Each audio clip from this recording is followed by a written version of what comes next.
최근 북한의 행보가 국제사회의 이목을 집중시키고 있습니다. 지난해 무인기 사태로 한반도의 긴장감이 고조된 데 이어 얼마 전에는 남북을 잇는 도로를 폭파하는 충격적인 일까지 벌어졌는데요. 전 세계 외신은 한반도의 군사적 긴장감이 6.25 이후 최고조에 달했다고 평가하고 있습니다. 하지만 김정은의 이런 돌발 행동은 중국을 당황시킬 수밖에 없었는데요. 중국은 이미 경주에서 한국과의 정상회담을 추진하고 있을 정도로 한국과의 관계를 회복시키고 싶어 하는데 하필 이 타이밍에 북한이 일방적으로 가만히 있던 한국을 건드린 상황이기 때문입니다.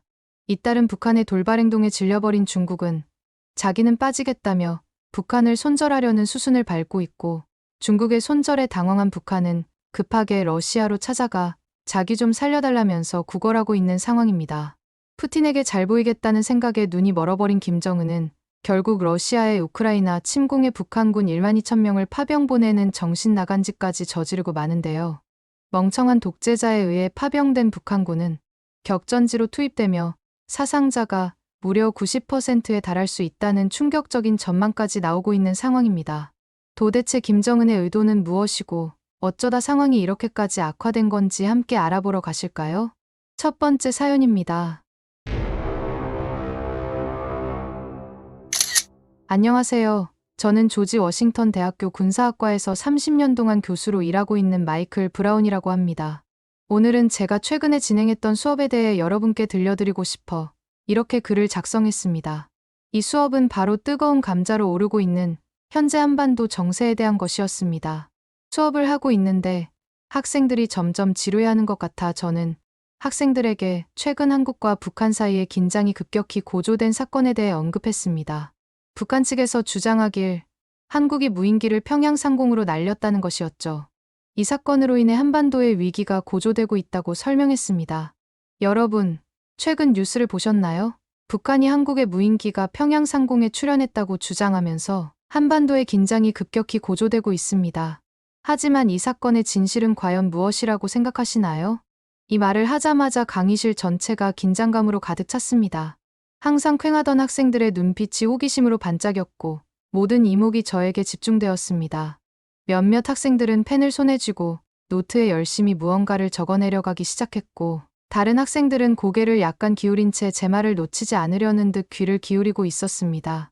저는 이 순간을 즐기며 목소리에 더욱 힘을 실어 계속해서 말을 이어갔습니다. 많은 전문가들은 이 무인기 사건이 북한의 자작극일 가능성이 높다고 보고 있습니다. 왜 그럴까요? 그 이유는 북한의 내부 상황과 밀접한 관련이 있습니다. 학생들은 마치 숨소리조차 내지 않을 것처럼 집중해서 듣고 있었습니다. 강의실 안에는 침묵이 감돌았지만 그 침묵 속에서도 어떻게든 제 말 한마디를 주워 들어보려는 열정이 느껴졌습니다. 몇몇 학생들의 눈빛에서는 의문과 궁금증이 깃들어 있었고, 또 다른 학생들의 표정에서는 새로운 통찰을 얻은 듯한 깨달음이 엿보였습니다. 이런 학생들의 반응을 보며 저는 더욱 열정적으로 설명을 이어갔습니다. 저는 학생들에게 북한의 현재 상황에 대해 설명했습니다. 심각한 경제난과 식량난, 코로나19로 인한 국경 봉쇄, 자연재해, 국제사회의 제재 등으로 인해 북한 주민들의 삶이 매우 어려워졌다는 점을 강조했죠. 이야기를 하면서 저는 칠판에 간단한 도표를 그려가며 북한의 경제 상황을 시각화했습니다. 학생들의 눈은 제 손과 칠판을 오가며 바쁘게 움직였고, 몇몇 학생들은 고개를 끄덕이며 이해했다는 표시를 보냈습니다. 이런 상황에서 북한 정권이 가장 두려워하는 것이 무엇일까요? 바로 내부 결속력의 약화입니다. 그래서 그들은 외부의 위협을 과장하거나 심지어는 조작해서 주민들의 관심을 다른 곳으로 돌리려고 합니다. 이번 무인기 사건도 그런 맥락에서 이해할 수 있습니다. 이 말을 하자 몇몇 학생들의 표정이 변했습니다. 어떤 학생들은 놀란 듯한 표정을 지었고, 또 다른 학생들은 잘 이해가 안 가는 듯 깊은 생각에 잠긴 듯했습니다. 강의실 곳곳에서 작은 소곤거림이 들렸고, 저는 학생들이 이 정보를 소화하는데 잠시 시간이 필요하다고 판단했습니다. 잠시 말을 멈추고 물을 한 모금 마신 후 저는 다시 이야기를 이어갔습니다. 그런데 왜 하필 이 시기에 이런 자작극을 벌였을까요? 그 이유는 바로 최근 한국에서 국군의 날에 공개한 현무5 미사일 때문입니다. 현무5는 한국이 최근 개발에 성공한 초대형 탄도미사일로 그 위력이 어마어마합니다. 이 미사일은 북한의 지하 벙커까지 파괴할 수 있는 능력을 갖추고 있다고 알려져 있죠. 저는 현무5의 능력에 대해 자세히 설명했습니다. 손짓을 곁들여가며 미사일의 크기와 구조를 설명하고 칠판에 간단한 도식을 그려가며 그 작동 원리를 설명했습니다. 학생들의 눈은 제 손과 칠판을 오가며 바쁘게 움직였고 몇몇 학생들은 고개를 끄덕이며 이해했다는 표시를 보냈습니다. 설명을 마치고 나서 저는 잠시 숨을 고르며 교실을 둘러보았습니다. 학생들의 표정에서 좀 더 알고 싶어하는 눈빛이 보였고 몇몇은 이미 질문을 준비하는 듯 했습니다. 그리고 이어서 말했습니다. 북한 입장에서는 현무5의 존재가 굉장히 위협적일 수밖에 없습니다. 자신들이 그토록 공을 들여 만든 핵무기의 은신처가 한순간에 무너질 수 있다는 공포감을 느끼고 있는 거죠. 그래서 북한은 이런 식의 자작극을 통해 우리도 만만치 않다는 메시지를 전달하려고 하는 겁니다. 이 시점에서 한 학생이 손을 들었습니다. 그 학생의 얼굴을 보자마자 역시라는 생각이 바로 스쳐가더군요. 저는 그 학생이 누구인지 잘 알고 있었습니다. 러시아 출신으로 예전에는 자신의 출신을 자랑스럽게 여기며 다른 학생들에게 러시아에 대해 자주 이야기했죠. 하지만 러시아의 우크라이나 침공 이후로는 오히려 자신의 출신을 숨기려고 하는 모습을 보여왔습니다. 제가 또 이번 북한 사건과 러시아를 엮을 줄 어떻게 알고서 이렇게 먼저 질문을 하는 건지 흥미로웠고 저는 평소처럼 그 학생의 질문을 받아쳐봐야겠다고 생각했습니다. 그 학생이 번쩍 든 손 때문에 강의실 전체가 그 학생에게 주목하더군요. 어떤 학생들은 무슨 질문을 할 것인지 궁금해서 호기심 어린 눈빛으로 그를 바라보았고 다른 학생들은 또 이번엔 무슨 질문으로 분위기를 흐릴지 걱정하면서 약간 긴장한 듯한 표정을 지었습니다. 저는 내심 이 학생의 질문이 어떤 내용일지 궁금했습니다. 그의 질문이 수업의 흐름을 어떻게 바꿀지 그리고 다른 학생들의 반응은 어떨지 기대되었거든요. 네, 질문이 있나요? 저는 그 학생을 지목했습니다. 러시아 학생이 말했습니다. 교수님, 한국이 현무5를 공개한 것도 북한을 자극한 것 아닌가요? 결국 한국도 긴장고조에 한몫한 것이라고 생각하는데요. 그의 질문이 끝나자마자 강의실 안에 술렁임이 일어났습니다. 몇몇 학생들은 동의하는 듯한 표정을 지었고 또 다른 학생들은 잘 모르겠다는 표정을 짓더군요. 저는 이 질문을 예상하고 있었지만 실제로 나오니 더욱 흥미진진한 토론이 될 것 같다는 생각이 들었죠. 그래서 잠시 생각을 정리한 후 저는 차분히 대답했습니다. 좋은 질문입니다. 하지만 우리는 상황의 전후 관계를 잘 살펴봐야 합니다. 한국이 현무5를 공개한 것은 북한의 지속적인 도발에 대한 대응이었습니다. 북한은 오랫동안 오물풍선이라고 불리는 것들을 한국으로 날려보내는 등의 도발을 해왔습니다. 이런 행위는 한국 국민들의 안전과 위생을 심각하게 위협하는 것이죠. 저는 잠시 숨을 고르고 계속 말을 이어갔습니다. 학생들의 표정은 더욱 진지해졌고 몇몇 학생들은 고개를 끄덕이며 동의하는 것처럼 보이더군요. 게다가 북한은 핵무기와 미사일 개발을 계속해왔습니다. 이는 한반도 전체의 평화와 안정을 위협하는 행위입니다. 이런 상황에서 한국이 자국민을 보호하고 북한의 도발을 억제하기 위해 현무5를 개발하고 공개한 것은 당연한 조치라고 볼 수 있는 것이죠. 러시아 학생의 표정이 조금 굳어지는 것을 볼 수 있었습니다. 그 학생의 눈빛에서는 여전히 의문이 남아있는 듯 했지만 제 설명에 일리가 있다는 것을 인정하는 듯한 기색도 보였어요.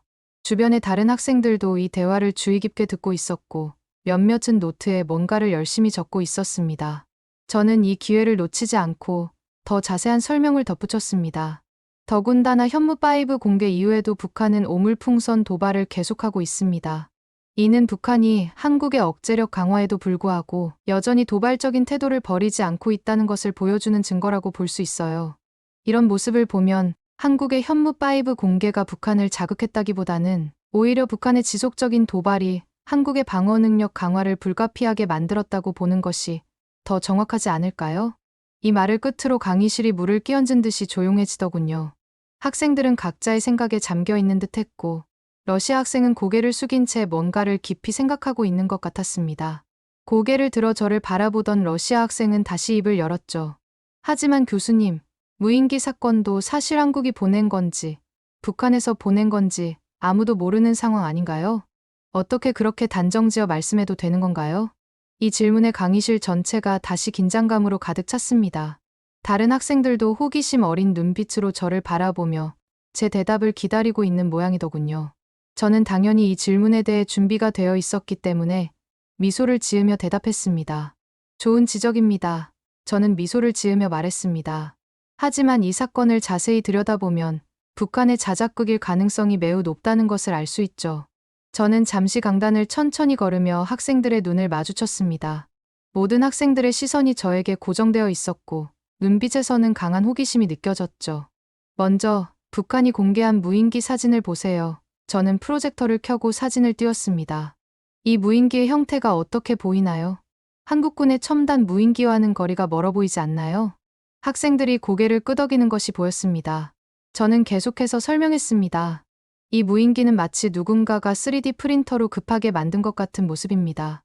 동체의 불규칙한 표면, 날개의 어색한 각도, 전문가들은 이 무인기가 실제로 비행이 가능할지조차 의문을 제기하고 있습니다. 강의실에서 술렁임이 일었습니다. 러시아 학생의 얼굴에 의구심이 스쳐 지나가는 것을 볼 수 있었습니다. 그리고 생각해보세요. 저는 목소리에 힘을 주며 말했습니다. 이 작은 무인기가 한국의 첨단 방공망을 뚫고 평양까지 날아갔다고요. 한국군의 레이더망, 대공 방어 체계를 모두 피해서요. 이는 마치 모기가 철벽을 뚫고 지나간다고 주장하는 것과 다름없습니다. 학생들 사이에서 작은 웃음소리가 들렸습니다. 심지어 러시아 학생의 입가에도 웃음기가 보이더군요. 게다가 북한이 공개한 대북전단의 내용을 보세요. 저는 다른 슬라이드를 보여주었습니다. 실제 대북전단은 북한 주민들의 마음을 흔들 수 있는 강력하고 구체적인 메시지를 담고 있습니다. 하지만 이것들은 어떤가요? 마치 초등학생이 쓴 것 같은 모호하고 약한 내용 아닌가요? 러시아 학생이 고개를 갸웃거리며 주의 깊게 슬라이드를 살펴보고 있었습니다. 그리고 타이밍을 생각해보세요. 저는 강의실을 천천히 걸으며 말했습니다. 평양 상공에서, 그것도 김정은의 집무실 바로 위에서 저게 발견되었다고요? 이건 마치 모두 짜고 친 것 같은 일들 같지 않나요? 학생들의 눈이 커지는 것을 볼 수 있었습니다. 대부분의 학생들이 수긍하는 것 같은 모습이었죠. 마지막으로 북한의 반응을 보세요. 저는 목소리를 낮추며 말했습니다. 여러분이 만약 적국의 무인기가 수도 상공을 날아다녔다는 사실을 알았다면 어떻게 하겠습니까? 분노하지 않겠어요? 즉각적인 군사 대응이나 강력한 항의 성명을 내지 않겠어요? 하지만 북한은 며칠 동안이나 놀라울 정도로 조용했습니다. 강의실은 깊은 침묵에 빠졌습니다. 학생들의 눈에서 새로운 깨달음의 빛이 보였습니다. 이 모든 것을 종합해 볼 때 저는 천천히 말을 마무리했습니다. 이 사건이 북한의 자작극일 가능성이 매우 높다고 볼 수밖에 없습니다. 물론 100% 확신할 순 없지만 증거만 보더라도 북한의 소행이라는 합리적인 추측이 가능하죠. 그때 교실 뒤쪽에서 또 다른 학생이 손을 들었습니다. 중국 학생이었죠.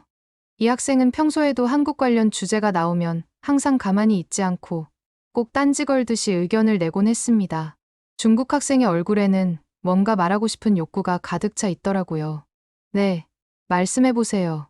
저는 그 학생을 지목했습니다. 중국 학생이 말했습니다. 교수님, 한국은 현무5가 북한을 겨냥해 제작된 무기라고 주장하고 있지만 실제로는 그렇지 않다고 생각합니다. 중국 학생의 목소리에는 확신이 가득했고 주변의 다른 학생들도 호기심 어린 눈빛으로 그 학생을 바라보았습니다. 저는 중국 학생의 말을 주의 깊게 들으며 앞으로 전개될 토론이 기대되더군요. 현무5의 탄두 무게를 1톤으로 줄이면 사거리가 3,000에서 5,500km로 늘어나 중국 영토의 절반 이상이 사정거리 안에 들어갑니다. 북한을 타격하려면 900km 정도면 충분한데 이렇게 긴 사정거리의 미사일을 만든 것은 사실상 중국과 러시아를 겨냥한 것 아닌가요? 강의실 내부가 술렁이기 시작했습니다. 몇몇 학생들은 동의하는 듯한 표정을 지었고 또 다른 학생들은 의문스러운 표정을 지었습니다. 중국 학생은 잠시 숨을 고르고 계속 말을 이어갔습니다. 오히려 한국이 이런 무기를 개발하고 공개함으로써 한반도의 군사적 긴장을 높이고 있는 것 아닌가요? 이건 중국 입장에서도 굉장히 불쾌한 사안입니다. 그의 말이 끝나자 강의실은 다시 한번 긴장감으로 가득 찼습니다. 모든 눈이 저를 향했고 학생들은 제 답변을 기다리고 있었습니다. 이 질문 역시 저는 예상하고 있었습니다. 그래서 잠시 생각을 정리한 후 대답했죠. 학생의 관점도 이해합니다. 하지만 우리는 한국의 입장에서 생각해 볼 필요가 있습니다. 저는 천천히 강단을 걸으며 말했습니다.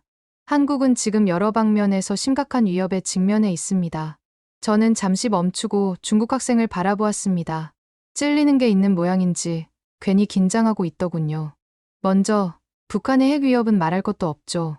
하지만 그게 전부가 아닙니다. 중국으로부터의 위협도 만만치 않으니까요. 이때 중국 학생의 눈이 커졌지만 저는 개의치 않고 계속해서 설명했습니다. 틈만 나면 한국의 해양 주권을 위협하는 불법 어선 문제는 빙산의 일각에 불과합니다. 중국은 사드 배치 문제로 한국에 경제 보복을 가했고 한알령을 통해 문화 콘텐츠 수출을 제한했죠. 심지어 역사마저 왜곡하고 있습니다. 동북공정을 통해 고구려와 발해를 중국 역사로 편입시키려 하고 있어요. 강의실 전체가 숨죽인 채 듣고 있었습니다. 중국 학생의 얼굴이 점점 붉어지는 것이 보이더군요. 더 나아가 김치, 한복과 같은 한국의 전통 문화를 중국 것이라고 주장하기도 합니다. 이런 문화적 강탈은 한국과의 정체성을 위협하는 심각한 문제라고 볼 수 있죠. 중국 학생이 고개를 숙이기 시작했습니다. 중국 학생의 표정에서 부끄러움이 잘 드러나 있었죠. 이런 상황에서 한국이 할 수 있는 선택은 무엇일까요? 바로 현무5와 같은 재래식 무기를 개발하는 것입니다. 이는 단순히 북한만을 겨냥한 것이 아닙니다. 복잡한 동아시아 정세 속에서 자국을 지키기 위한 불가피한 선택인 거죠. 저는 잠시 멈추고 학생들의 반응을 살폈습니다.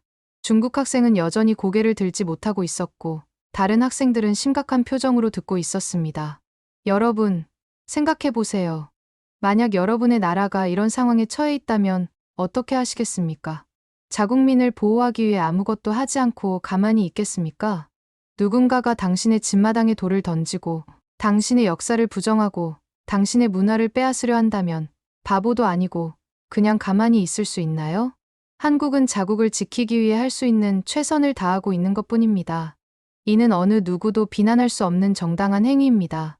강의실 전체가 숨죽인 채 제 말을 듣고 있었습니다. 중국 학생의 표정이 점점 더 복잡해지는 것이 보이더군요. 게다가 한국은 현무5를 먼저 사용할 의도가 전혀 없습니다. 이 무기의 목적은 순수하게 방어적이거든요. 북한이 핵도발을 시도하거나 한국 영토에 피해를 줄 경우 한국은 김정은의 집무실과 지하벙커를 언제든지 타격할 수 있다는 메시지를 전달하는 것뿐입니다. 이를 통해 북한의 어떠한 물리적 도발도 억제하고 결과적으로 한반도의 평화를 지키는 역할을 하고 있는 것입니다. 제 설명을 들은 중국 학생은 어쩔 수 없이 수긍하는 듯했지만 곧바로 다른 질문을 던졌습니다. 하긴 한국은 방어적일 수밖에 없는 게 애초에 미국 없으면 북한도 이기지 못하는 나라 아닌가요? 이 질문을 들은 저는 너무 어이가 없어서 잠시 웃음을 지었습니다. 그리고 차분히 대답했죠. 학생, 세상이 어떻게 돌아가고 있는지 잘 모르는 것 같군요. 최근 트럼프 전 대통령이 다시 한번 한국에 방위분담금을 올려야 한다고 말한 것 들어보셨나요? 그것과 한국의 군사력이 무슨 상관인지 이해가 안 간다는 학생들의 표정이 궁금증으로 가득 찼습니다. 저는 계속해서 설명했습니다. 트럼프는 한국을 실제로 머니머신이라고 불렀습니다. 이는 미국 내에서 한국이 이미 강대국으로 인식되고 있다는 증거라고 볼 수 있죠. 실제로 미국 입장에서는 한국을 굳이 지켜줘야 할 필요성을 느끼지 못할 정도입니다. 이런 나라가 어떻게 북한에 밀릴 수 있겠습니까? 중국 학생의 표정이 점점 더 굳어가는 것이 보였습니다. 저는 더욱 자세한 설명을 이어갔습니다. 현실성을 말씀드리자면 한국의 국방력은 세계 5위 수준입니다. 반면 북한은 얼마 전까지만 해도 34위였는데 지금은 36위로 더 떨어졌죠. 이런 상황에서 북한이 실제로 한국과 전쟁을 벌인다고 해도 오래 버티기 힘들 겁니다. 저는 잠시 숨을 고르고 더 자세한 설명을 시작했습니다. 먼저 경제력 차이를 봅시다. 한국의 GDP는 북한의 약 50배에 달합니다. 이는 전쟁 수행 능력에 엄청난 차이를 만듭니다. 한국은 첨단 무기를 지속적으로 구매하고 개발할 수 있지만 북한은 그렇지 못하죠. 학생이 말한 군사력을 비교해 볼까요? 한국군은 약 60만 명의 현역 병력을 보유하고 있습니다. 북한은 약 120만 명으로 수적으로는 우위에 있지만 사실 이 부분도 수적으로 우위에 있다고 하기조차 부끄러운 게 한국의 예비군들은 현재 300만 명 가까이 있습니다. 물론 질적인 면에서는 비교가 되지 않고요. 한국군은 최신식 장비와 훈련을 받고 있지만 북한군은 구식 무기와 부실한 훈련에 시달리고 있죠. 공군력의 차이는 더 극명합니다. 한국은 F-35 스텔스 전투기를 비롯한 최신의 전투기들을 보유하고 있습니다. 심지어 최근에는 KF-21을 자체 개발하면서 또 한 번 한국의 전투기의 위상을 높였죠. 반면 북한 공군의 주력기는 1960년대에 만들어진 구식 전투기들이에요. 이런 상황에서 제공권 장악은 명백히 한국의 승리가 될 겁니다. 중국 학생은 자신이 원하는 대답이 나오지 않아서 그런지 표정이 점점 더 굳어가는 것을 볼 수 있었습니다. 하지만 저는 아랑곳하지 않고 설명을 이어갔어요. 그렇다면 해군력은 다르지 않겠냐고 생각할 수 있겠지만은 해군력도 마찬가지입니다.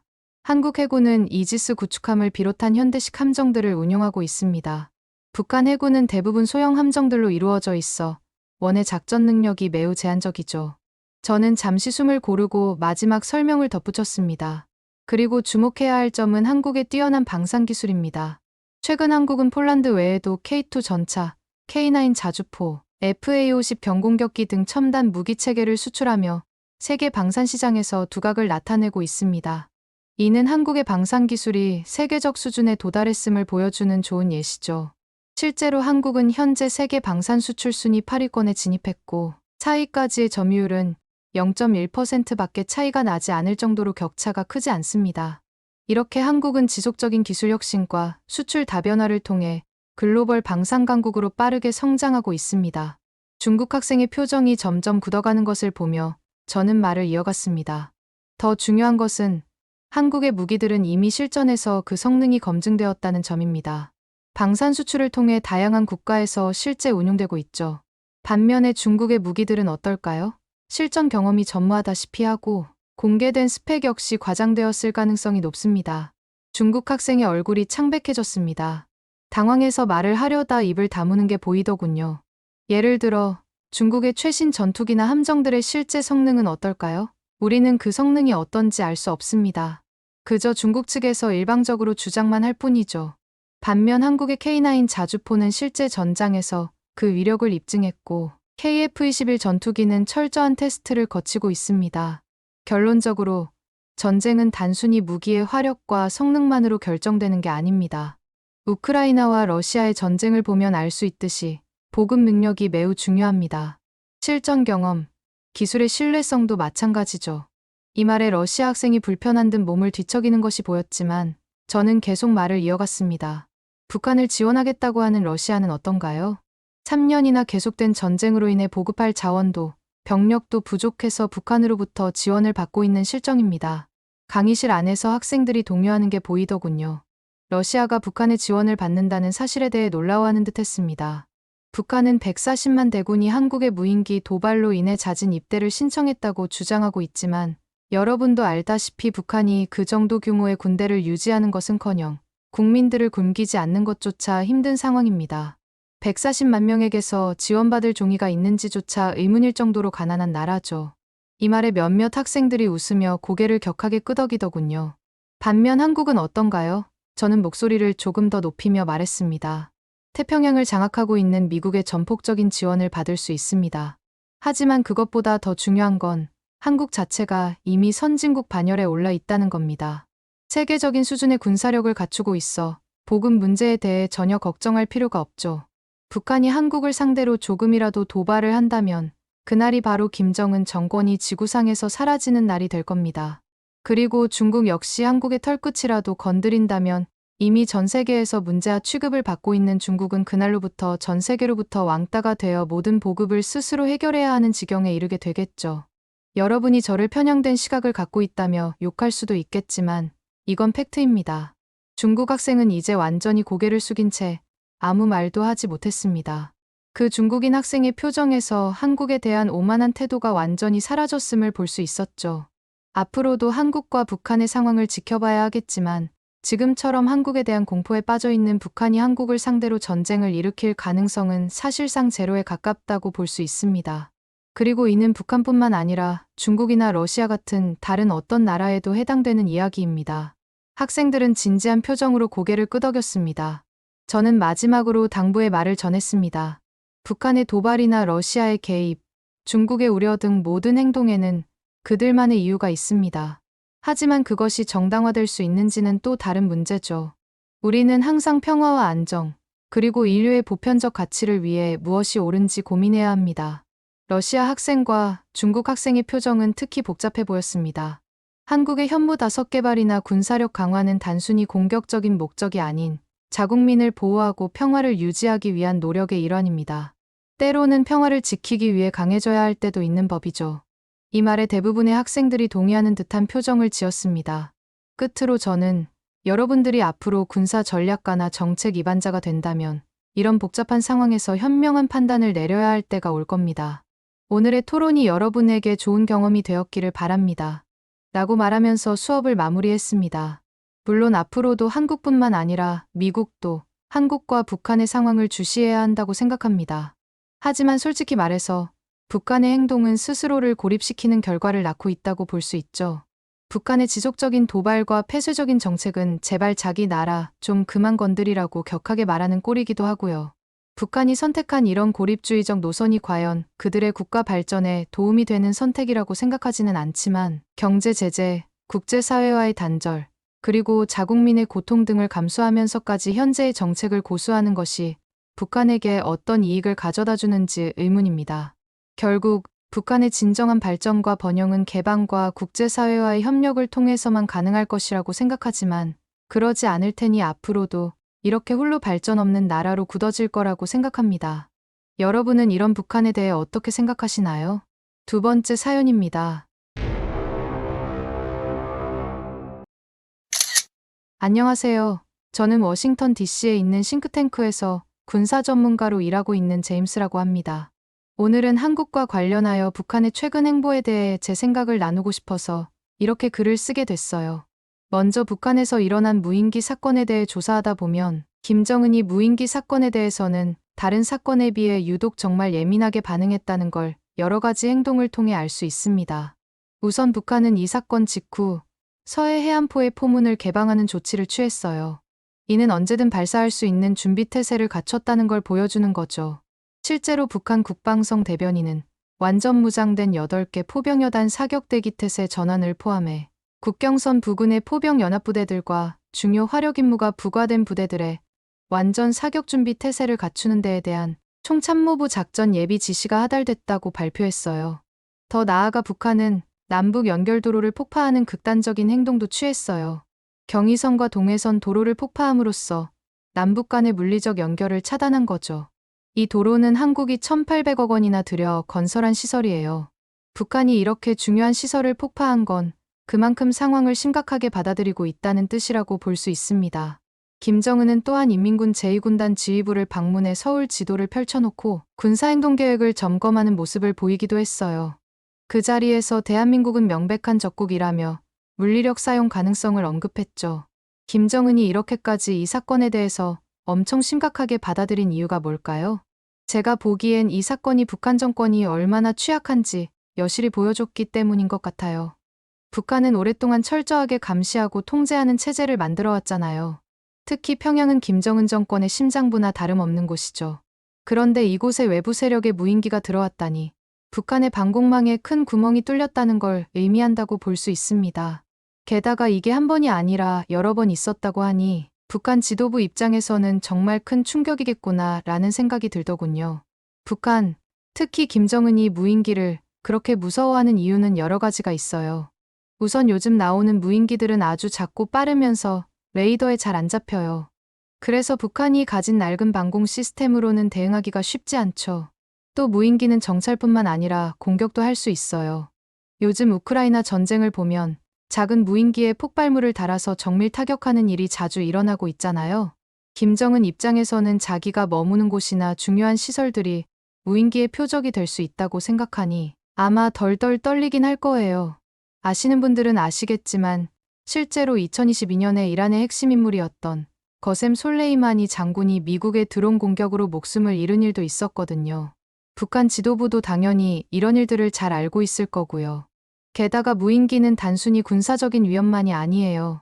북한처럼 정보를 철저히 통제하는 나라에서는 외부 정보가 들어오는 걸 막는 게 정말 중요한데 무인기로 대북 전단을 뿌렸다는 건 정보 통제에도 구멍이 났다는 뜻이거든요. 북한 사람들이 외부 세상, 특히 남한이 얼마나 발전했는지 알게 되면 북한 정권에겐 정말 치명적인 위협이 될 수 있죠. 특히 이번에 살포된 전단에는 김정은과 딸 김주애가 고가의 명품을 착용한 사진이 실렸다고 해요. 이는 북한 주민들에게 큰 충격을 줄 수 있는 내용이라고 생각합니다. 북한 주민들은 어려운 생활을 하고 있는데 지도자와 그 가족은 호화로운 생활을 하고 있다는 걸 보여준다는 의미니까요. 이런 정보가 퍼지면 당연히 주민들 사이에서 북한 체제에 대한 불만이 커질 수 있겠죠. 그리고 여기서 김정은의 현재 상황에 대해서도 말씀드리고 싶은 게 많아요. 제가 보기에 김정은의 권력 기반은 상당히 약해진 상태거든요. 여러 가지 증거들이 이를 뒷받침하고 있죠. 먼저, 현재 북한 경제 상황이 정말 안 좋아요. 국제 제재랑 코로나19 때문에 국경을 봉쇄하면서 북한 경제가 심각한 타격을 받았거든요. 북한의 주요 외화벌이 수단이었던 석탄 수출이 크게 줄었고 관광 수입도 전면 중단되었어요. 이로 인해 먹을 것도 부족하고 에너지도 부족해서 북한 사람들의 불만이 점점 커지고 있는 게 현실이죠. 특히 식량난이 심각해서 주민들의 생활이 더욱 어려워지고 있다고 하더군요. 게다가 북한 주민들뿐만 아니라 엘리트 계층도 흔들리고 있습니다. 최근 몇 년 동안 고위 관료들이 자주 숙청당했는데 이건 김정은이 자기 권력이 위협받고 있다고 느끼고 있다는 걸 보여주는 거라고 생각해요. 특히 김정은의 고모부였던 장성택의 처형은 북한 엘리트들에게 큰 충격을 주었을 거예요. 심지어 일부 고위 관료들은 북한을 탈출하기도 했다는데 이런 일들이 계속 일어나면 김정은 체제의 안정성이 크게 위협받을 수 있다고 봅니다. 안에서부터 골마 터지는 거죠. 그렇다면 외부 나라와 대외 관계는 어떨까요? 물론 이전에 트럼프 정부 때 북미 정상회담으로 잠깐 주목받긴 했지만 결국 아무 성과 없이 끝났었습니다. 바이든 정부 출범 이후에는 대화의 기회조차 얻지 못하고 있어요. 심지어 중국과의 관계도 예전 같지 않고요. 이 부분 관련해서는 제가 이따가 좀 더 자세히 설명드릴게요. 아무튼 북한은 최근에 중국 대신 러시아랑 가까워지려고 하는데 이건 오히려 국제사회의 제재를 더 강화시키는 결과를 낳고 있습니다. 특히 우크라이나 전쟁과 관련해 북한이 러시아를 지원하고 있다는 의혹이 제기되면서 국제사회의 시선이 더욱 나빠지기만 하고 있어요. 사실 최근 여러 정보들을 종합해보면 북한이 실제로 러시아에 파병을 보냈다고 보는 게 맞는 상황이죠. 젤렌스키 우크라이나 대통령이 직접 나서서 북한의 파병 사실을 언급했는데요. 젤렌스키에 따르면 북한이 약 1만 명 규모의 병력을 러시아에 보내기 위해 준비 중이라고 해요. 심지어 일부 북한 장교들은 이미 러시아가 점령한 우크라이나 영토에 배치됐다고 하니 상황이 꽤 심각해 보여서 저조차도 걱정입니다. 이런 주장들이 단순한 추측이 아니라 우크라이나 정보당국의 조사 결과를 바탕으로 한 거라고 해요. 젤렌스키 대통령은 이를 두고 우크라이나를 상대로 한 전쟁에 두 번째 국가가 참여하는 것이라고 표현했는데 북한의 이런 행동이 단순한 무기 지원을 넘어서 직접적인 전쟁 참여를 했다고 보는 것 같습니다. 우크라이나 언론들도 비슷한 내용을 보도하고 있어요. 북한군 일부가 러시아군 부대에 배치돼 훈련을 받고 있다는 얘기도 있고 심지어 전투 중 사망한 북한군 소식도 전해졌어요. 영국 BBC도 이 문제를 취재했는데 러시아 극동 지역의 군 관계자로부터 북한인들이 도착했다는 증언을 들었다고 하더군요. 정확한 숫자는 확인되지 않았지만 상당 규모의 북한 인력이 러시아에 들어갔다는 걸 알 수 있죠. 더 놀라운 건 북한과 러시아가 이런 협력 관계를 숨기려는 노력조차 하지 않는다는 거예요. 최근 러시아 지방 TV 뉴스에서 북한 라선항에 정박한 러시아 화물선이 포착되었더군요. 이 배는 무기 운반에 사용되는 것으로 의심받는 선박인데 이렇게 공개적으로 모습을 드러낸 걸 보면 두 나라가 국제 제재를 완전히 무시하고 있다는 느낌이 듭니다. 잠깐 얘기가 다른 곳으로 샜네요. 아무튼 김정은의 권력 기반이 약해졌다는 증거는 또 있습니다. 북한 정부에서는 주민들이 김정은의 말에 복종시키기 위해서 정보 통제력을 굉장히 중요시 여겼는데요. 이마저도 지금은 약해지고 있거든요. 외부 정보가 들어오는 걸 어떻게든 막으려고 애쓰고 있지만 요즘 시대에 와서까지 옛날처럼 완벽하게 막는 건 불가능한 상황입니다. 특히 젊은 세대들 사이에서 한류 문화가 몰래 퍼지고 있다는 얘기도 있더라고요. 북한 입장에서 볼 때 북한 체제의 정당성을 위협할 수 있는 심각한 문제예요. 외부 세계의 발전상을 접한 북한 주민들이 체제의 의문을 제기하기 시작하면 그건 김정은 정권에 큰 위협이 될 수 있거든요. 그렇다면 군부의 신뢰도는 어떨까요? 김정은이 자기 권력을 단단히 하려고 군 고위 인사들을 자주 바꿨는데 이게 오히려 군부의 충성심을 약화시키는 결과를 낳았을 수 있어요. 잦은 인사 교체로 인해 군 지휘부의 전문성과 연속성이 떨어지고 이는 군사력 약화로 이어질 수 있죠. 게다가 최근에는 김정은이 개인 경호부대와 시위 방지부대를 따로 운영하고 있다는 소식도 들리는데 이는 군 내부에서도 김정은을 상대로 위험이 도사리고 있다는 걸 누구라도 알 수 있답니다. 이런 상황들을 종합해보면 김정은은 지금 엄청난 불안감 속에서 정권을 운영하고 있다고 볼 수 있어요. 그래서 한국에 대해 강경한 태도를 보이면서도 실제로는 매우 조심스럽게 행동하고 있는 거죠. 이런 이중적인 태도는 북한의 취약한 상황을 잘 보여주고 있어요. 내부적으로는 강경한 모습을 보이며 체제 결속을 다지려 하지만 외부적으로는 실질적인 도발을 피하고 있는 거죠. 이런 맥락에서 최근 있었던 남북 연결도로 폭파 사건을 분석해 볼게요. 얼핏 보면 이게 정말 강경하고 도발적인 행동 같아 보이죠. 하지만 제가 보기엔 이건 오히려 북한이 얼마나 약해졌는지를 보여주는 행동이라고 봅니다. 우선 이 도로 폭파가 무슨 의미를 갖는지 생각해 봐야 해요. 남북을 연결하는 도로를 폭파한다는 건 남북 간의 교류와 협력을 완전히 끊겠다는 의미입니다. 즉, 북한이 스스로를 고립시키겠다는 뜻이죠. 이 도로는 2000년대 초반에 한국 정부가 무려 1,800억 원이나 되는 세금을 들여 건설한 거예요. 그만큼 남북 협력의 상징이자 한국의 통일 의지를 보여주는 중요한 시설이었죠. 북한이 이런 시설을 폭파했다는 건 남다른 의미가 있다고 보는데요. 그럼 북한은 왜 이런 선택을 한 거냐고요? 제 분석으로는 이건 앞서 말했듯이 북한 체제가 불안정하기 때문이에요. 남한과 교류가 늘어날수록 북한 사람들이 외부 세상, 특히 남한이 얼마나 발전했는지 알게 될 가능성이 커지잖아요. 이건 북한 정권에겐 정말 치명적인 위협이 될 수 있어요. 북한은 지금까지 주민들에게 북한이 지상낙원이고 외부 세계는 지옥이라고 선전해왔어요. 그런데 남북 교류가 활발해지면 이런 선전이 거짓이라는 게 드러날 수 있죠. 실제로 개성공단이 운영될 때 북한 노동자들이 남한 기업인들과 접촉하면서 외부 세계에 대한 인식이 많이 바뀌었다고 해요. 또 이 도로 폭파를 보고 북한이 전쟁을 준비하고 있다고 생각할 수도 있겠죠. 하지만 저는 오히려 그 반대라고 봐요. 왜냐하면 만약 북한이 정말로 남침을 계획하고 있다면 이 도로를 그대로 두는 게 전략적으로 더 유리할 테니까요. 왜냐고요? 지구상의 역사를 거슬러 올라가 보면 침략하려는 나라는 상대방 영토로 들어가기 위한 도로나 다리를 부수지 않았어요.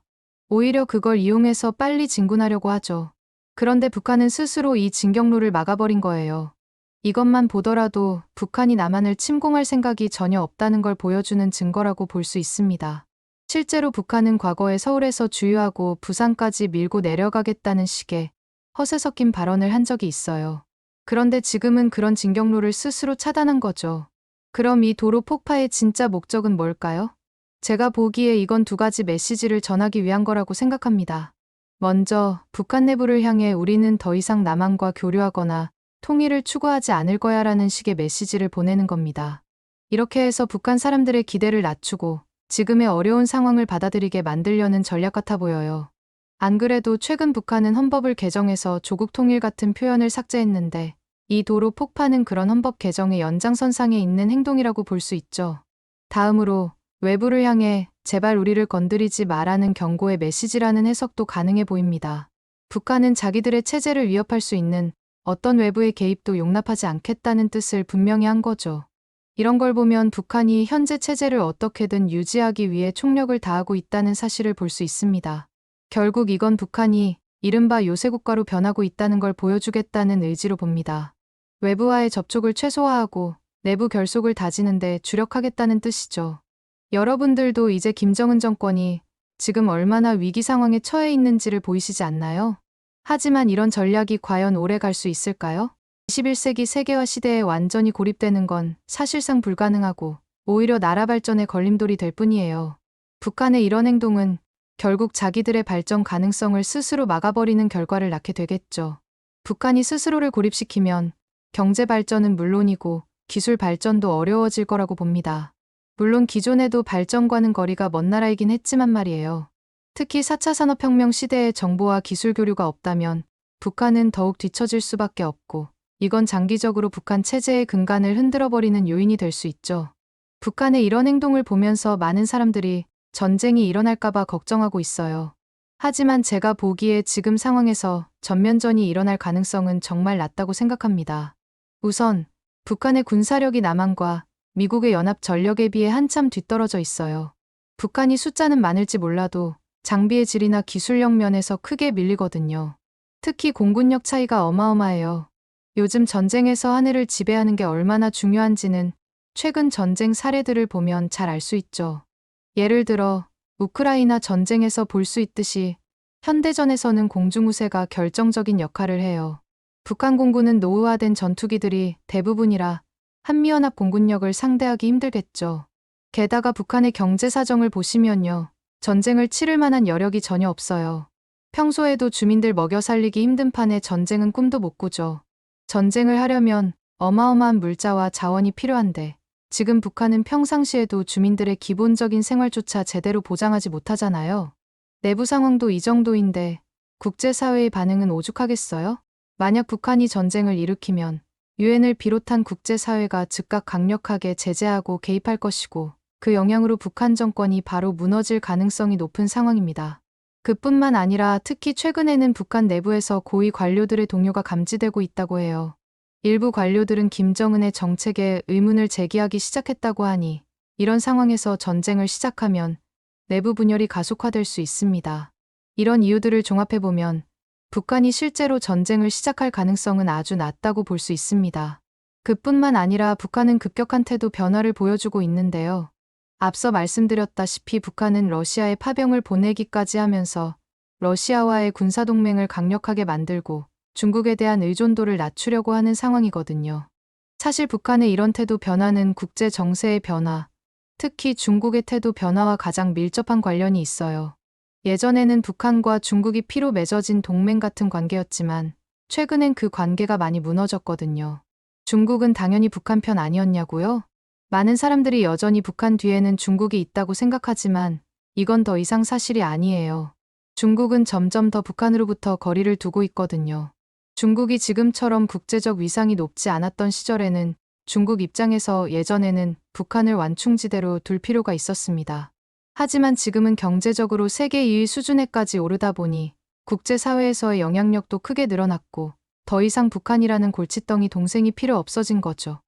자세히 들여다봤을 때는 잘 모르겠지만 어쨌든 대외적으로 중국은 이제 글로벌 강대국으로서의 책임을 더 중요하게 여긴다고 주장하는 상황입니다. 또 북한의 핵개발이 중국에게도 위협이 되고 있어요. 북한의 핵실험장이 중국 국경과 아주 가깝다는 점, 그리고 핵개발 때문에 국제사회의 제재가 중국 경제에도 영향을 미친다는 점 등이 중국을 불편하게 만들고 있거든요. 실제로 북한의 핵실험 때마다 중국 접경 지역에서 지진이 감지되곤 했죠. 중국 입장에서 볼 때 북한이 가지고 있는 핵은 중국 주민들의 안전을 위협하는 요소일 뿐입니다. 그렇다 보니 오히려 중국은 북한보다 한반도가 안정되기를 바라고 있는 거고요. 북한이 도발적으로 행동해서 한반도 정세가 불안해지고 이로 인해 미국이 군사적으로 개입할 가능성이 높아지는 걸 중국은 원하지 않습니다. 특히 미국의 군사력이 한반도에 더 많이 배치된다면 중국 입장에선 자기 나라의 안보에 오히려 위협이 되는 골치 아픈 상황이 되겠죠. 경제적인 이해관계도 많이 변했어요. 예전에 비해 한국과 중국의 경제관계가 훨씬 더 중요해졌거든요. 중국 입장에서는 가난하고 아무것도 할 수 없는 북한보다 세계적으로 잘 나가고 있는 한국과의 관계가 경제적으로 훨씬 더 중요해진 거죠. 실제로 한중교역 규모는 북중교역의 수십 배에 달해요. 게다가 한국의 기술력은 중국 경제 발전에 큰 도움이 되고 있는 현실이고요. 이런 이유들 때문에 중국은 점점 더 북한으로부터 거리를 두고 있습니다. 최근 중국의 행동을 보면 이런 모습들을 확실히 알 수 있는데요. 특히 주목해야 하는 행동은 중국이 한국과의 관계 개선에 적극적으로 나서고 있다는 거예요. 최근 중국은 한국과 정상회담을 추진하고 있습니다. 심지어 한국의 경주에서 정상회담을 하고 싶어 한다는 소식도 들리고 있죠. 저는 굉장히 의미가 있다고 보는 이유가 경주는 한국의 옛 문화를 대표하는 도시잖아요. 여기서 정상회담을 하겠다는 건 한국의 옛 문화를 존중하면서 한국과의 관계를 정말 중요하게 여긴다고 말하는 것과 다름없다고 봅니다. 실제로 중국 외교부 대변인은 여러 차례 한국은 중국의 중요한 이웃이자 협력 파트너라고 강조했어요.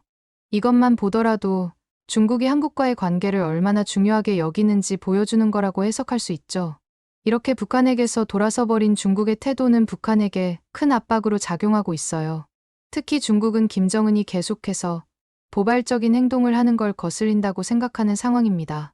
중국 입장에서는 북한의 도발 때문에 한국이 중국을 적대시하게 되는 상황을 원하지 않기 때문이죠. 상황이 이렇다 보니 북한은 정말 난처한 입장에 처해 있는데요. 이런 북한의 상황을 더욱 악화시키는 게 바로 중국의 경제적 압박이에요. 최근 중국이 취한 조치 중 가장 눈에 띄는 건 북한 노동자 10만 명을 본국으로 돌려보냈거든요. 북한 입장에서 이건 정말 큰 타격을 주는 조치입니다. 왜냐하면 북한에게 있어 해외 노동자를 보내는 건 주요한 외화벌이 수단 중 하나였거든요. 특히 중국에서 일하는 북한 노동자들은 북한 경제에 상당한 기여를 해왔어요. 그런데 중국이 이 사람들을 모두 돌려보냄으로써 북한의 주요 외화 수입원을 막아버린 겁니다. 저는 이 상황을 중국이 대놓고 북한에게 주제넘게 설치지 마라 는 강력한 경고를 보낸 것으로 해석했습니다. 북한이 이런 식으로 계속 도발적인 행동을 하면 더 강력한 경제적 제재를 가할 수 있다는 메시지를 전한 거죠. 그렇다 보니 북한 입장에서는 중국은 더 이상 안 되겠다 싶어서 이제 러시아에 의지하려고 하고 있지만 이건 장기적으로 봤을 때 좋은 선택이 아닌 걸로 보입니다. 러시아도 지금 우크라이나 전쟁 때문에 국제적으로 제재를 받고 있는 상황이거든요. 그렇다면 이렇게 고립된 북한의 미래는 어떻게 될까요? 제가 보기에 북한의 앞날은 정말 불확실해 보입니다. 여러분들도 들으셨는지 모르겠지만 북한을 이끌고 있는 김정은은 고도비만, 생활습관, 수면장애, 가족력까지 겹치다 보니 2, 3년 내에 아주 높은 확률로 사망할 가능성이 높은 상황이거든요.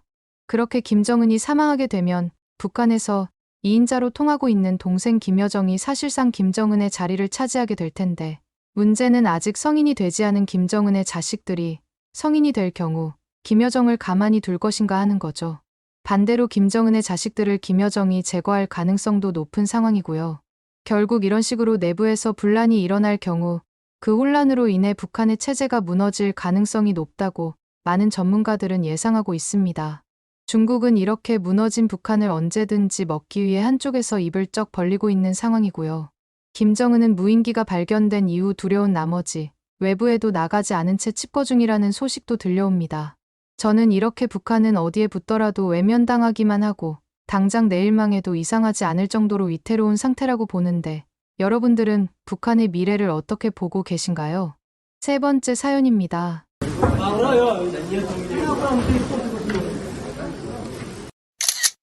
안녕하세요. 저는 군사 전문가로 활동하고 있는 에드워드라고 합니다. 벌써 군사 전문가로 활동한 지 10년이 되었네요. 지난주 금요일, 저는 미국 동부의 한 유명 군사학교로부터 특별 강연 요청을 받았습니다.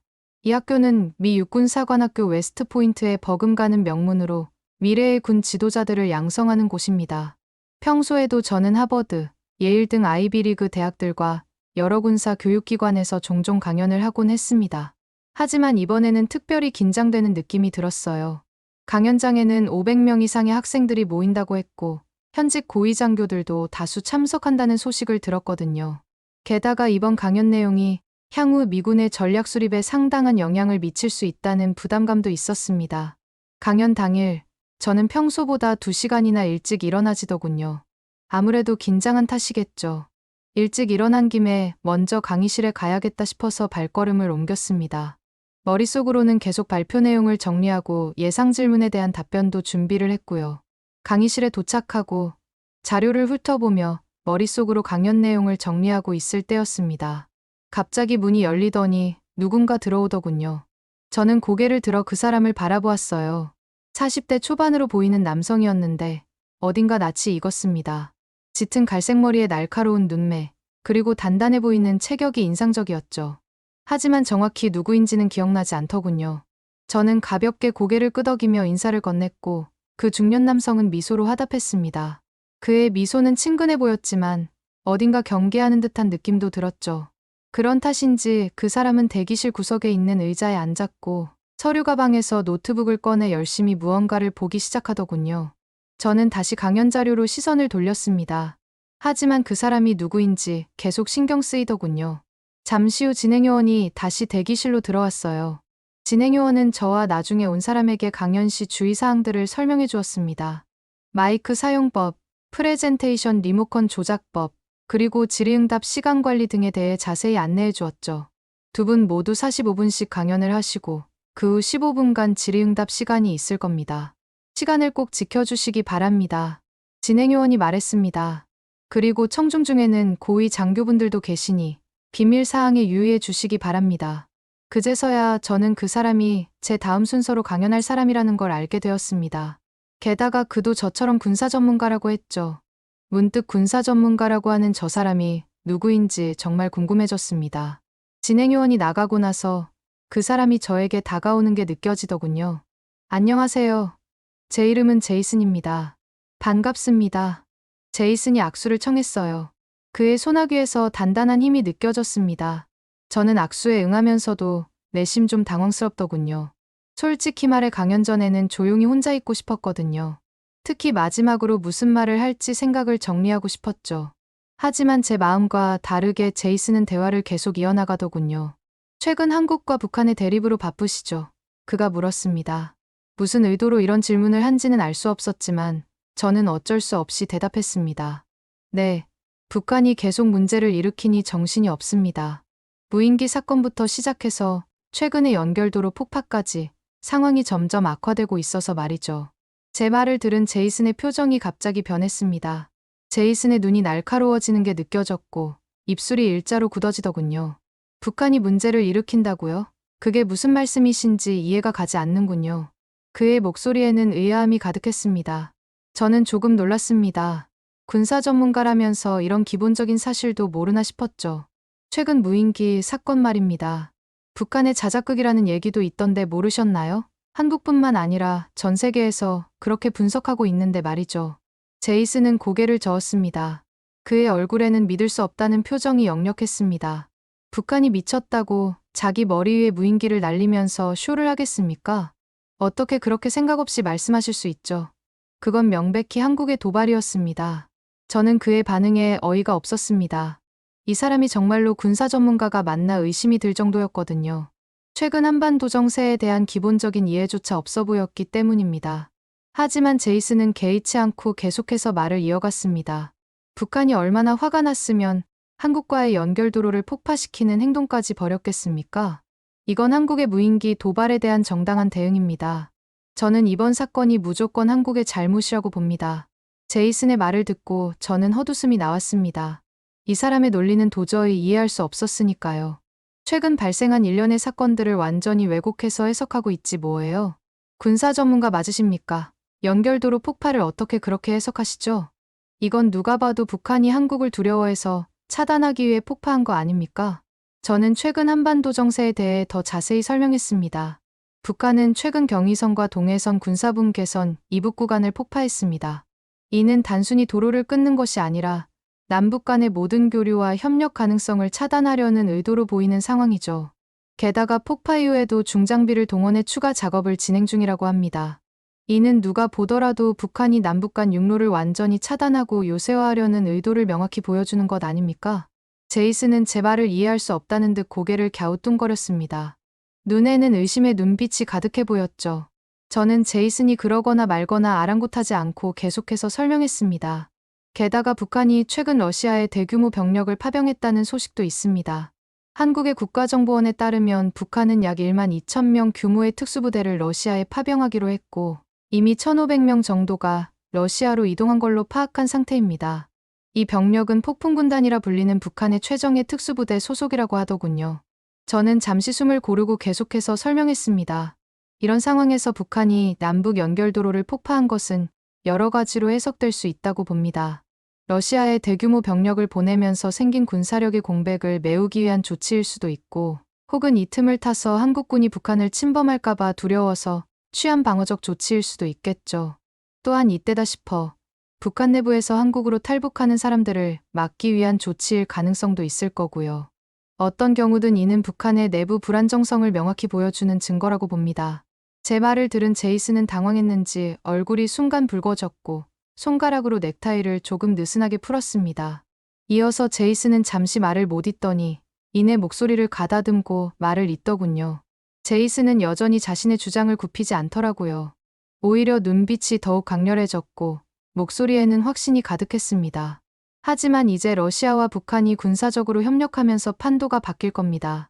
러시아의 군사력은 무시할 수 없는 수준이에요. 게다가 러시아는 북한에 첨단 무기 기술을 제공할 수 있습니다. 이는 한반도의 군사 균형을 완전히 뒤엎을 수 있는 일이죠. 저는 제이슨의 말을 듣고 크게 웃음을 터뜨렸습니다. 제이슨의 주장이 현실을 얼마나 왜곡하고 있는지 분명했기 때문입니다. 제이슨 씨, 당신은 상황을 완전히 잘못 이해하고 계십니다. 러시아와 북한의 관계가 그렇게 단순하지 않아요. 북한이 러시아에 병력을 파병했다는 사실은 알고 계신가요? 이게 무엇을 의미하는지 생각해 보셨는지 모르겠네요. 제가 봤을 때 북한이 이렇게까지 나온 이유는 지금 한국의 발밑도 못 미치는 수준이기 때문입니다. 경제력, 군사력, 기술력 모든 면에서 말이죠. 그런 북한이 러시아에 병력을 보낸 이유는 그나마 눈에 띄게 러시아에 대한 충성심을 표현할 수 있는 게 이뿐이라고 봅니다. 러시아의 기술을 좀 빼먹고 경제적 지원을 받기 위해 어쩔 수 없이 취한 조치인 거죠. 이게 북한의 현실입니다. 그뿐만 아니라 사실 북한은 지금 중국과의 관계가 틀어졌기 때문에 이런 극단적인 선택을 한 거예요. 최근 중국이 북한 노동자 10만 명을 추방했다는 사실을 아십니까? 이런 상황 자체가 북한에게 엄청난 타격입니다. 안 그래도 내수 경제가 박살났는데 유일하게 외화를 벌어들일 수 있는 통로가 막힌 셈이니까요. 제이슨의 표정이 흔들리는 것이 보였지만 저는 멈추지 않고 계속 말을 이어갔습니다. 그런데 웃긴 게 뭔 줄 아십니까? 김정은은 분명히 러시아에서 받은 돈으로 자기 배만 불릴 거라는 겁니다. 북한 사람들은 굶어 죽어가는데 김정은 가족들만 명품을 걸치고 다니는 거 아시죠? 최근 보도를 보면 평양의 엘리트 계층과 일반 주민들 사이의 격차가 더욱 벌어지고 있다고 합니다. 이런 상황에서 러시아와의 협력이 과연 북한 주민들에게 도움이 될까요? 저는 잠시 말을 멈추고 제이슨의 반응을 살폈습니다. 그 사람이 혼란스러워하는 게 눈에 띄게 보이더군요. 그래서 저는 북한의 경제 상황에 대해 더 구체적으로 설명을 이어갔습니다. 어디 이뿐일까요? 북한의 경제 상황이 얼마나 심각한지 아십니까? 제가 아까 말씀드렸듯이 내수 경제는 박살난 지 오래일 뿐만 아니라 식량 부족은 만성적이고 에너지 위기는 날로 심각해지고 있습니다. 외화 보유고는 바닥을 드러내고 있죠. 이런 상황에서 러시아와의 협력이 북한에게 어떤 의미가 있을까요? 그저 단기적인 숨통을 틔우는 정도에 불과할 겁니다. 하지만 제가 이렇게 말해도 제이슨은 여전히 자신의 주장을 굽히지 않더군요. 오히려 눈빛이 더욱 강렬해졌고 목소리에는 확신이 가득해졌죠.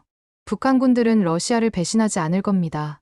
북한군들의 충성심과 규율은 세계 최고 수준이라고 알려져 있어요.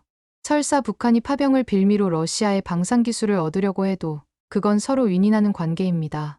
러시아는 병력을 얻고 북한은 기술을 얻는 거죠. 러시아의 방산기술을 북한이 전수받으면 한국은 북한의 털끝조차 건들지 못할 겁니다.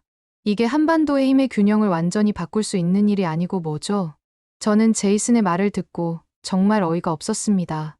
현실과 완전히 동떨어진 얘기를 하고 있었으니까요. 진심으로 그렇게 생각하세요?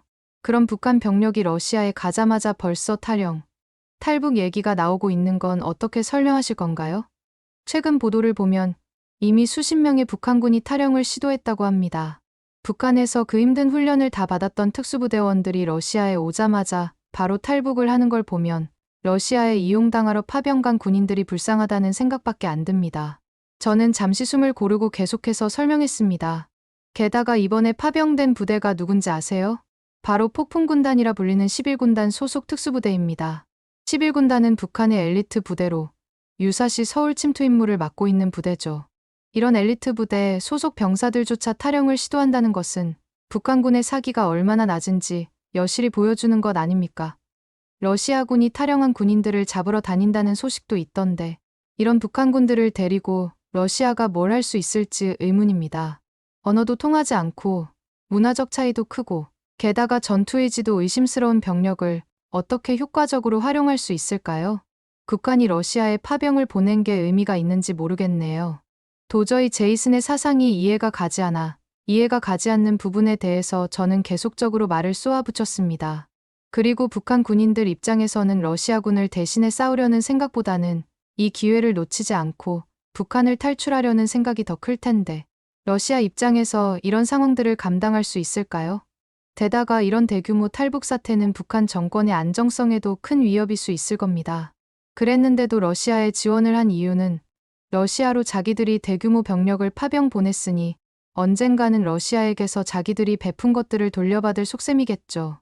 아마도 첨단 무기 기술이나 경제적 지원 같은 것들을 기대하고 있을 겁니다. 하지만 하나만 알고 둘은 모르는 순진한 생각이죠. 이어서 저는 러시아의 입장에서도 설명을 덧붙였습니다. 러시아 입장에서는 완전히 북한 편을 들게 되면 한국뿐만 아니라 미국과도 완전히 척을 지게 됩니다.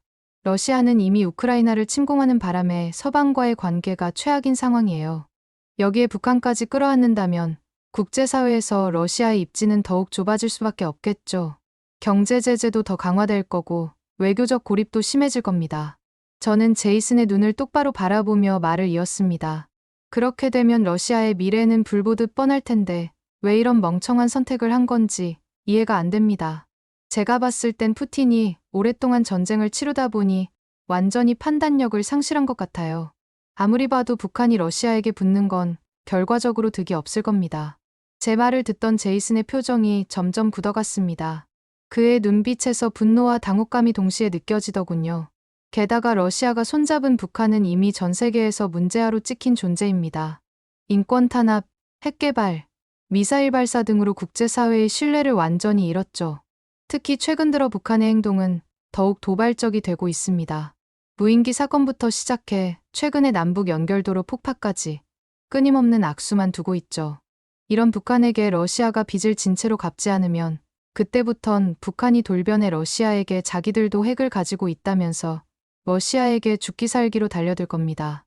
그렇게 되면 러시아 입장에서도 그다지 마음 편한 상황이 아닐 텐데 그런데도 골칫덩어리 김정은까지 데려가는 걸 보면 대체 생각이 있는 건지 모르겠네요. 김정은은 예측 불가능한 지도자로 유명한데 이 사람이 어디로 어떻게 튈지 누가 알겠어요?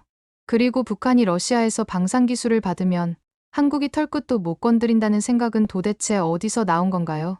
그건 현실을 전혀 모르는 소리입니다. 방산기술을 받아봤자 뭐합니까? 기술만 있다고 해서 무기를 만들 수 있는 게 아닌데요. 이때다 싶어 제이슨이 끼어들더군요. 잠깐만요. 그렇게 단순하게 생각하시면 안 됩니다. 북한은 수십 년간 제재 속에서도 군사력을 키워왔어요. 러시아의 기술 지원은 북한의 잠재력을 폭발적으로 끌어올릴 겁니다. 북한의 과학자들과 기술자들의 능력을 과소평가하지 마세요. 북한 기술자들은 제한된 자원으로도 핵무기와 ICBM을 개발해냈잖아요. 러시아의 첨단 기술이 더해진다면 북한은 급속도로 군사력을 현대화할 수 있을 거라고 봅니다. 그리고 북한의 경제력이 약하다고 하지만 요즘 같은 상황에서는 모든 자원을 군사력 강화에 쏟아부을 수 있는 나라예요. 저는 이쯤부터 이 사람이 제정신인 건가 싶었습니다. 그래서 구체적인 수치를 들어가며 어떻게든 밀리지 말아야겠다는 생각을 했죠. 지금 뭘 몰라도 너무 모르시네요. 국방 관련 예산조차 북한은 한국의 10분의 1도 안 됩니다. 북한은 1년에 40억 달러를 겨우겨우 마련해서 군사비로 쓰지만 한국은 1년에 400억 달러를 군사비로 쓰고 있어요. 제이슨은 여전히 말없이 저를 노려보고만 있었습니다. 제이슨의 얼굴이 붉게 달아올라 있었고 주먹을 꽉 쥐고 있는 것이 보이더군요. 북한의 군사력은 세계 34위에서 36위까지 떨어졌고 한국은 지금 세계 5위를 유지하고 있습니다. 이 격차는 갈수록 벌어지고 있어요. 러시아가 아무리 자세하게 방산기술을 알려줘도 북한은 그만한 방산기술을 활용할 수 있는 비용이 없기 때문에 절대로 그 방산기술로 한국을 이길 수 없습니다. 기술 못지않게 중요한 것이 그것을 실현할 수 있는 경제력이니까요. 그리고 나서 저는 제이슨에게 날카롭게 물었습니다. 왜 유일하게 북한만이 발벗고 파병을 보내는지 정말 모르시나요? 이게 바로 북한의 절박한 경제 상황을 보여주는 단적인 예시죠. 중국과의 관계가 악화되면서 외화벌이 루트가 막혀버린 상황에서 러시아는 마지막 남은 희망이었을 테니까요. 그래도 그렇지 왜 러시아는 썩은 동아줄을 잡아버리는지 이해가 되지 않는군요. 아무래도 지금 상황이 썩은 동아줄이라도 잡을 수밖에 없는 급박한 상황이라서 그랬겠죠? 제이슨은 여전히 입을 꾹 다문 채 저를 노려보고 있더군요. 그때 저는 문득 제이슨이라는 사람이 누구인지 기억이 났습니다. 마치 번개처럼 머릿속을 스치듯 과거의 한 장면이 떠오르더군요. 이전에 워싱턴 DC에서 열린 국제안보 컨퍼런스에 참석했을 때의 일이었습니다. 제 동료인 마이클 교수가 복도에서 저를 붙잡고 조용히 말했던 게 기억났습니다. 마이클 교수가 누군가를 가리키며 말했었죠. 저 사람 보이지? 제이슨이라고. 미국의 군사 전문가인데 출신은 러시아야.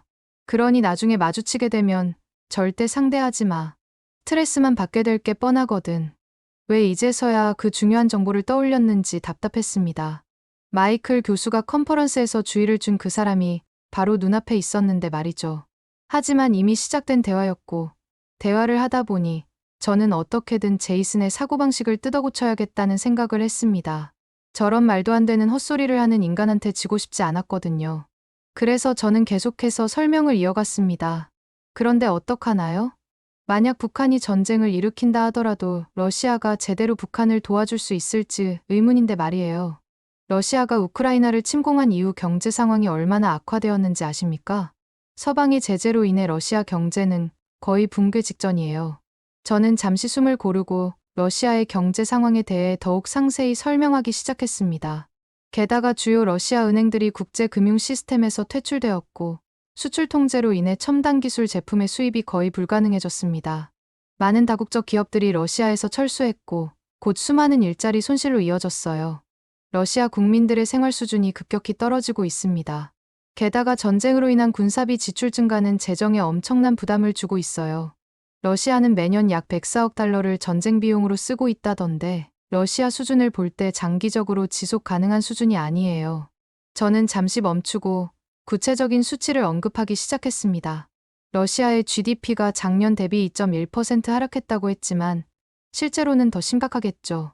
인플레이션율은 12%를 넘어섰고 일부 품목은 30%가 넘는 가격 상승률을 보이고 있으니까요. 루블화 가치는 계속 떨어지고 있어 국제거래에서 러시아의 입지가 더욱 좁아지고 있는 게 현실이죠. 외국인 직접 투자는 사실상 중단된 상태이고 이런 러시아가 기술 발전을 하거나 경제 성장을 이룰 리 만무하죠. 제이슨이 여전히 의구심 어린 표정을 짓고 있는 것을 보고 저는 더욱 강하게 제 주장을 뒷받침했습니다. 러시아 경제의 근간이었던 에너지 수출 구조는 또 어떤가요? 유럽으로의 천연가스 수출이 크게 줄었고 석유 수출도 제재로 인해 어려움을 겪고 있죠. 나름대로 새로운 시장을 찾고 있는 모양이던데 현실적인 답은 없지 않나요? 게다가 에너지 가격 하락으로 수입도 줄어들고 있는데 이런 상황에서 러시아가 과연 북한을 제대로 지원할 수 있을까요? 제 말을 들은 제이슨은 이제 할 말이 없지 않을까 싶었습니다. 망해가는 러시아 얘기를 구체적으로 해주니 패닉 상태에 빠진 게 보였거든요. 하지만 제이슨은 여전히 고집을 부리더군요. 이젠 아예 그냥 때를 쓸 생각인 듯 했습니다. 아무튼 한국은 러시아를 업은 북한을 절대 이길 수 없습니다. 러시아의 군사력은 세계 최고 수준이고 그들의 지원을 받은 북한은 한국에게 위협적인 존재가 될 겁니다. 무엇보다 북한에게는 핵무기가 있잖아요. 저는 그의 말에 헛웃음이 나왔습니다. 이제 막 나가는구나 싶었거든요. 도대체 군사 전문가는 어떻게 하신 겁니까? 현실을 전혀 모르시는 것 같네요. 북한이 그렇게 자랑하는 핵무기를 갖고 왜 맨날 협박만 하는지 아시긴 하는 겁니까? 제이슨이 대답하기 전에 저는 계속해서 말을 이어갔습니다. 대답을 들을 가치도 없었거든요. 핵무기는 쓰게 되면 자기 나라에 떨어뜨리는 것과 다를 바 없기 때문에 사용을 못하는 겁니다. 북한의 영토가 좁다 보니 핵무기를 사용하면 그 피해가 고스란히 자신들에게 돌아갑니다. 게다가 국제사회의 제재는 상상을 초월할 겁니다. 군사 전문가이신데 이런 기본적인 사실도 모르시나요? 저는 잠시 숨을 고르고 더 자세한 설명을 이어갔습니다. 북한이 핵무기를 사용한다고 가정해 봅시다. 그 즉시 어떤 일이 벌어질지 아십니까? 한국에서 대기하고 있던 F-35A 스텔스 전투기들은 30분 이내에 북한 전역의 핵심 시설을 타격하게 될 겁니다. 현무-2C 탄도미사일은 발사 후 10분 이내에 평양에 도달할 수 있고 현무-3 순항미사일은 북한의 지하 핵시설까지 정밀 타격이 가능하죠. 특히 한국의 킬체인과 KAMD 시스템은 북한의 미사일 위협에 대비해 즉각적인 대응이 가능하도록 설계되어 있습니다.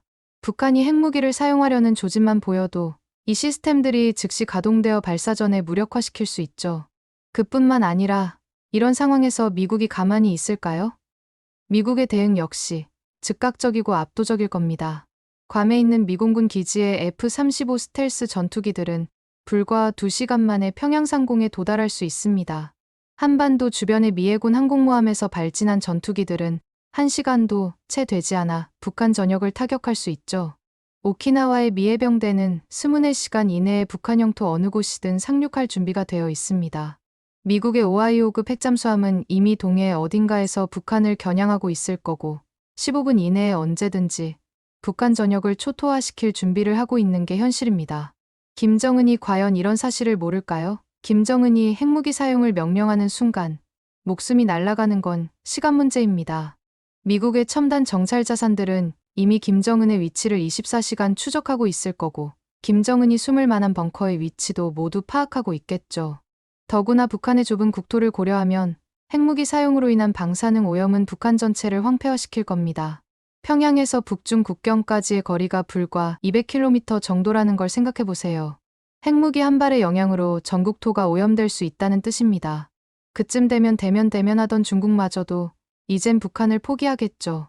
경제 제재는 말할 것도 없고 북한은 완전한 고립 상태에 빠지게 될 겁니다. 식량과 에너지 공급이 완전히 차단되면 북한 정권은 단 며칠도 버티지 못하겠죠. 결국 김정은에게 핵무기는 협박용 카드일 뿐입니다. 실제로 사용할 수 없는 그저 체제 유지를 위한 최후의 보루인 셈이죠. 그리고 김정은은 이 사실을 누구보다 잘 알고 있을 겁니다. 그래서 계속해서 위협만 할 뿐 실제 사용은 감히 상상도 못하는 겁니다. 저는 잠시 숨을 고르고 이제 왜 북한이 한국에 발끝도 못 미치는지에 대해서 설명을 시작했습니다. 최근 이스라엘과 하마스 전쟁을 보셨나요? 이스라엘군이 사용한 벙커버스터의 위력이 얼마나 대단했는지 아십니까? 가자 지구의 지하터널망을 초토화시켰죠. 이런 무기의 위력을 본 독재자들은 잠을 못 이룰 겁니다. 역사적으로 봐도 독재자들의 운명이 어땠는지 아시죠? 사담 후세인은 지하 벙커에 숨어 있다. 결국 붙잡혔고, 카다피는 하수구에 숨어 있다. 처참한 최후를 맞았습니다. 빈 라덴도 결국 은신처가 발각돼 제거됐죠. 아무리 깊이 숨어도 결국엔 찾아내는 게 현대 군사기술의 힘입니다. 그리고 최근 한국에서 공개한 현무5 보셨죠? 역대급 크기의 탄두를 장착한 초대형 벙커버스터 말입니다. 지금 김정은은 핵무기보다 현무5 같은 벙커버스터가 무서운 나머지 숨어서 벌벌 떨고 있을 겁니다. 현무5는 김정은이 아무리 깊은 지하 벙커에 숨어 있어도 완전히 박살낼 수 있을 테니까요. 실제로 김정은이 불면증도 갖고 있다죠. 그런데 어떡하나요? 한국군은 이미 북한 지도부의 벙커 위치를 대부분 파악하고 있다고 하는데요. 그리고 나서 저는 마지막으로 결정타를 날렸습니다. 제 목소리에는 날카로움이 묻어났습니다. 그나저나 제이슨 씨, 제가 궁금한 게 있는데요. 당신이 그렇게 러시아와 북한을 옹호하는 이유가 뭡니까? 그 잘난 러시아에 왜 남아있지 않고 미국으로 망명 온 거죠? 정작 당신도 러시아의 실상을 잘 알고 있으면서 여기 와서 이런 허황된 소리를 하고 있는 거 아닙니까? 제이슨의 얼굴이 순간 창백해졌고 저는 계속해서 몰아붙였습니다. 푸틴의 독재 정권 아래에서 살 수 없어서 도망 온 거 아닙니까? 그런데 여기 와서 북한과 러시아를 옹호하다니 정말 아이러니하군요. 그렇게 북한과 러시아를 대변할 거면 미국에서 군사 전문가를 하기보다는 다시 러시아로 돌아가는 것이 좋겠어요. 어떻게 생각하시나요? 제이슨은 말문이 막힌 듯 입을 벌렸다. 다물었습니다. 저는 마지막으로 제이슨에게 하고 싶은 말을 했습니다. 당신이 여기서 하는 말 한마디 한마디가 얼마나 현실과 동떨어져 있는지 아십니까? 이런 식으로 군사 전문가 행세를 하고 있었다니 정말 놀랍습니다. 당신의 말도 안 되는 분석이 실제 정책에 반영된다면 그 결과는 상상도 하기 싫군요. 제 말을 들은 제이슨의 얼굴이 순간 새빨개졌습니다. 제이슨은 더 이상 아무 말도 하지 못한 채 자리에서 벌떡 일어나더군요. 의자가 뒤로 밀리며 큰 소리를 냈고 제이슨은 제 말에 한마디 대꾸도 없이 대기실을 뛰쳐나갔습니다. 잠시 후 저는 진행요원으로부터 제이슨이 개인 사정으로 강연을 취소했다는 소식을 들었습니다. 진행요원은 이런 적이 처음이라면서 당황한 게 눈에 띄게 보이더군요. 에드워드 강사님, 정말 죄송합니다. 갑작스러운 일이라 저희도 매우 당황스럽지만 혹시 강사님께서 제이슨 씨의 강연 시간까지 맡아주실 수 있으신가요? 저는 잠시 고민했지만 이내 수락했습니다. 알겠습니다. 제가 맡아서 하죠. 오히려 잘 됐습니다. 학생들에게 현실적이고 정확한 정보를 전달할 수 있는 기회가 될 것 같네요. 결국 저는 제 강연 시간뿐만 아니라 제이슨의 강연 시간까지 맡아 2시간 동안 강연을 하게 되었습니다. 예상치 못한 상황이었지만 오히려 더 많은 내용을 학생들에게 전달할 수 있어서 나쁘지 않았습니다. 특히 제이슨의 말도 안 되는 강의를 막을 수 있어서 정말 뿌듯하더군요. 저와의 사건이 있고 얼마 지나지 않아 동료로부터 제이슨에 관한 소식을 들을 수 있었습니다. 바로 제이슨이 그동안 작성한 모든 논문과 저서를 재검토하기로 결정했다는 소식이었죠. 결국에는 제이슨의 학위 취득 과정까지 조사 대상이 되었다고 합니다. 그러고선 제이슨의 군사 전문가 자격이 박탈될 수도 있다는 소식까지도 전해 들을 수 있었습니다. 더욱 충격적인 것은 제이슨의 망명지휘가 재검토되기 시작했다는 점이었습니다. 미국에서 러시아와 북한을 지지하는 활동을 해온 것이 문제가 되었겠죠. 결국 제이슨은 망명지휘를 잃고 러시아로 추방될 수도 있는 신세가 되었다던데 왜 저렇게 사나 싶기도 합니다. 그나저나 여러분은 이번 북한군의 파병에 대해 어떻게 생각하시나요? 오늘의 사연은 어떠셨나요? 오늘의 사연이 마음에 드셨다면 좋아요만 한번 눌러주세요. 1초밖에 안 걸리지만 좋아요를 한번 눌러주시면 더 좋은 사연을 소개해드리는데 큰 힘이 된답니다. 긴 영상 시청해주셔서 감사합니다. 오늘도 행복한 하루 보내세요.